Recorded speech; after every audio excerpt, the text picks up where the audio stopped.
என்னது, ரேஷன் கடை மற்றும் கூட்டுறவு சங்க ஊழியர்களுக்கு 8000 ரூபாய் வரைக்கும் சம்பளம் உயருதா? ஆமாங்க, ரொம்ப நாளாக காத்துட்டு இருந்த அந்த நல்ல செய்தி ஒரு வழியாக வந்தாச்சு.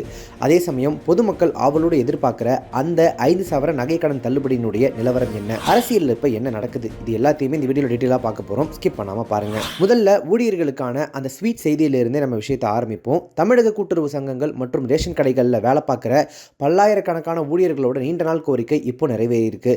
மார்ச் 6ஆம் தேதி இதற்கான அதிகாரப்பூர்வ அரசாணையை தமிழக அரசு வெளியிட்டிருக்காங்க. இதில் முக்கியமான விஷயம் என்ன அப்படின்னா, அடிப்படை சம்பளத்தோட 100% அகவிலப்படியை இணைச்சு இது கூட ஒரு 15% கூட்டித்தான் புது சம்பளத்தை கணக்கிட போகிறாங்க.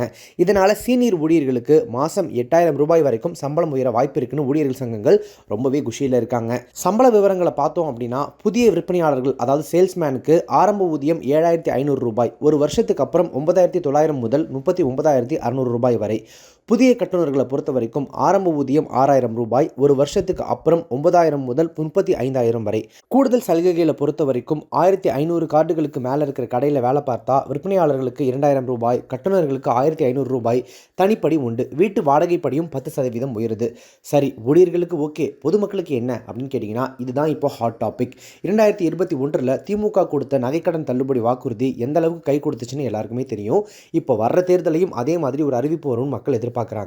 இன்னொரு பக்கம் அதிமுக பொதுச் செயலாளர் எடப்பாடி பழனிசாமி அவர்கள் மாற்றுத்திறனாளிகள் கூட்டுறவு வங்கிகளில் வாங்கின கடன் தள்ளுபடி செய்யப்படும்னு 2ஆம் கட்ட தேர்தல் வாக்குறுதியில் சொல்லியிருக்காரு.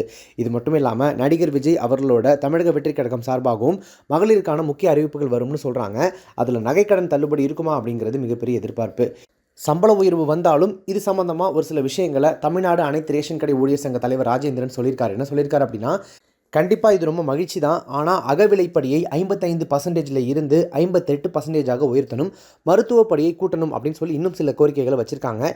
இதை பற்றி சீக்கிரமே அதிகாரிகளை சந்தித்து பேச போகிறாங்களாம். மொத்தத்தில் கூட்டுறவு ஊழியர்களுக்கு இந்த வருஷம் ஒரு சூப்பர் வருஷமாக அமைஞ்சிருக்கு. அதே சமயம் பொதுமக்களுக்கான அந்த நகைக்கடன் தள்ளுபடி சர்ப்ரைஸை எந்த கட்சி முதல்ல அறிவிக்க போகுது அப்படின்றத நம்ம பொறுத்திருந்து தான் பார்க்கணும். உங்கள் ஊர் ரேஷன் கடையில் சேவைகள் எப்படி இருக்குது, இந்த ஊதிய உயர்வை பற்றி நீங்கள் என்ன நினைக்கிறீங்க அப்படின்றத கீழே கமெண்ட்ஸில் சொல்லுங்கள். இந்த வீடியோ பிடிச்சிருந்தா லைக் பண்ணிவிட்டு உங்கள் ஃப்ரெண்ட்ஸ்க்கும் ஷேர் பண்ணுங்கள். மறக்காமல் நம்ம சேனலை சப்ஸ்கிரைப் பண்ணிவிடுங்க. அடுத்த வீடியோவில் பார்க்கலாம். Subscribe to One India and never miss an update.